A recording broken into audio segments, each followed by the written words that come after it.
ಶ್ರೀ ಮಾಧವ ಮರಕಾಲ ಹಾಗೂ ಶ್ರೀಮತಿ ತುಂಗಾರವರ 8ನೇ ಸುಪುತ್ರರಾಗಿ ಜನಿಸಿದ ತಾವು ಪ್ರಾಥಮಿಕ ವಿದ್ಯಾಭ್ಯಾಸವನ್ನು ನಡೂರು ಹಿರಿಯ ಪ್ರಾಥಮಿಕ ಶಾಲೆಯಲ್ಲಿ ಮುಗಿಸಿ ನಂತರ 1995ರಲ್ಲಿ ಯಕ್ಷಗಾನ ಕೇಂದ್ರ ಇಂದ್ರಾಳಿಯಲ್ಲಿ ಶಿವರಾಮ ಕಾರಂತರ ನಿರ್ದೇಶನದಲ್ಲಿ ಗುರು ಬನ್ನಂಜೆ ಸಂಜೀವರಲ್ಲಿ ಹೆಜ್ಜೆ ಕಲಿತು 1996ರಲ್ಲಿ ಬಡುಗುತಿಟ್ಟಿನ ಪ್ರಸಿದ್ಧ ಶ್ರೀ ದುರ್ಗಾ ಪರಮೇಶ್ವರಿ ಯಕ್ಷಗಾನ ಮೇಳ ಮಂದರ್ತಿಯಲ್ಲಿ ಗೆಜ್ಜೆಕಟ್ಟೆ ರಂಗ ಪ್ರವೇಶಿಸಿದ್ದೀರಿ. ಆರಂಭದಲ್ಲಿ ಬಾಲಗೋಪಾಲ, ತದನಂತರ 6 ವರ್ಷ ಪೀಠಿಕಾ ಸ್ತ್ರೀವೇಷ ಮಾಡಿ ನಂತರ ಮಾರಣಗಟ್ಟೆ ಮೇಳ, 1 ವರ್ಷ ಕಮಲಶಿಲೆ ಮೇಳದಲ್ಲಿ, 4 ವರ್ಷ ತಿರುಗಾಟ ಮುಗಿಸಿ 1 ವರ್ಷ ಸಾಲಿಗ್ರಾಮ ಮೇಳದಲ್ಲಿ ಸೇವೆ ಸಲ್ಲಿಸಿದ್ದೀರಿ. ಮತ್ತೆ ಮಂದರ್ತಿ ಮೇಳಕ್ಕೆ ಸೇರ್ಪಡೆಗೊಂಡು ಪ್ರಸ್ತುತ ಮೇಳದ ಪ್ರಧಾನ ಶ್ರೀವೇಷಧಾರಿಯಾಗಿ ಸೇವೆ ಸಲ್ಲಿಸುತ್ತಿದ್ದಾರೆ. ಶ್ರೀಯುತರು ಕ್ಷೇತ್ರ ಮಹಾತ್ಮೆಯ ಮಾಲಿನಿ, ಮೀನಾಕ್ಷಿ, ಭ್ರಮರ ಕುಂತಳೆ, ಪ್ರಮಿಳೆ, ಪ್ರಭಾವತಿ, ಮೋಹಿನಿ, ಚಿತ್ರಾಂಗದೆ, ದೇವಿ ಇತ್ಯಾದಿ ವೇಷಗಳನ್ನ ಮಾಡಿ ಸೈ ಎನಿಸಿಕೊಂಡಿರಿ. ಮುಂಬೈ, ಗೋವಾ ಹೀಗೆ ಹಲವಾರು ಕಡೆಗಳಲ್ಲಿ ತಿರುಗಾಟ ಮಾಡಿದ ತಾವು ಎಲ್ಲಿಯೂ ಪ್ರಚಾರ ಬಯಸದೆ ಎಲೆ ಮರೆಯ ಕಾಯಿಯ ಹಾಗೆ ಬದುಕು ಕಟ್ಟಿಕೊಂಡವರು ತಾವು. ಕಲಾ ಸೇವೆಗೈದವರು ತಾವು.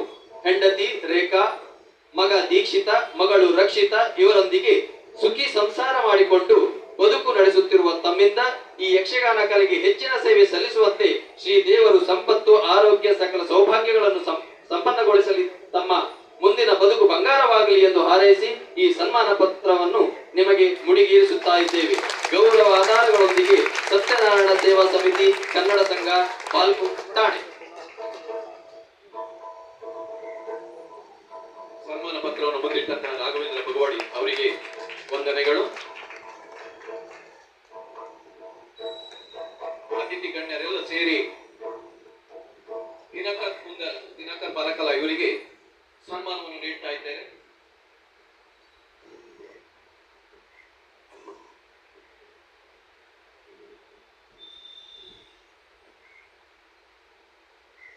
ಅತಿಥಿ ಗಣ್ಯರಲ್ಲಿರುವ ಕೃತಜ್ಞತೆಗಳು.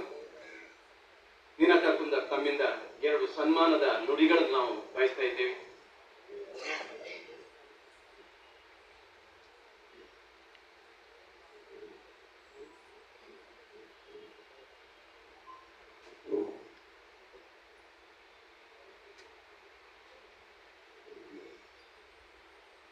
ಎಲ್ಲವರಿಗೂ ನಮಸ್ಕಾರ.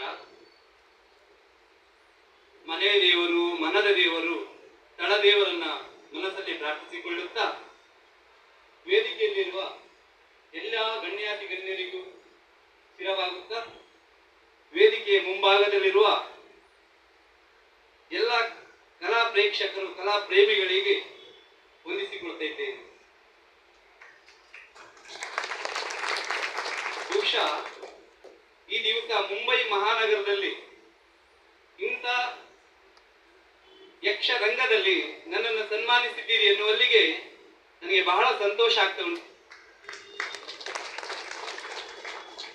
ಸನ್ಮಾನ ಎನ್ನುವುದು ಪಡೆಯುವುದು ಬಹಳ ಕಷ್ಟ, ಯೋಚನೆ ಮಾಡಬೇಕಾಗ್ತದೆ. ಯಾಕಂತ ಹೇಳಿದ್ರೆ ನೀವು ಸನ್ಮಾನ ಮಾಡಿದ್ದೀರಿ, ಆ ಸನ್ಮಾನದ ಹಿಂದೆ ಏನುಂಟು ಅಂತ ನಾವು ಯೋಚಿಸಬೇಕಾಗ್ತದೆ.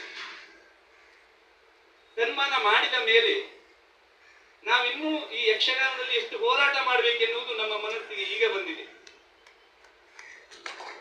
ಈ ಸನ್ಮಾನದಿಂದ ಎಚ್ಚೆತ್ತಂತ ನಾನು ಮುಂದಿನ ದಿನದಲ್ಲಿ ಇನ್ನೂ ಒಬ್ಬ ಒಳ್ಳೆಯ ಉತ್ತಮ ಕಲಾವಿದನಾಗಿ ಬೆಳೆಯುವಲ್ಲಿ ನಿಮ್ಮೆಲ್ಲರ ಆಶೀರ್ವಾದ ಇದ್ದಲ್ಲಿ ನಾನು ಪ್ರಯತ್ನಿಸುವುದಾಗಿ ಕರೆಜೋಡಿಸಿ ಕೇಳಿಕೊಳ್ತೇನೆ.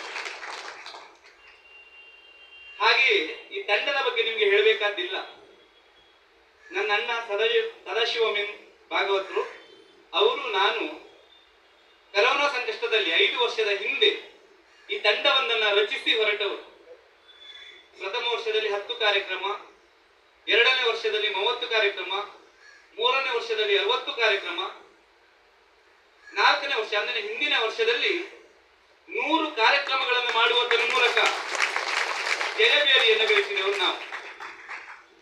ಹಾಗೆ ಈ ವರ್ಷ ನಮ್ಮದು 5ನೇ ವರ್ಷ.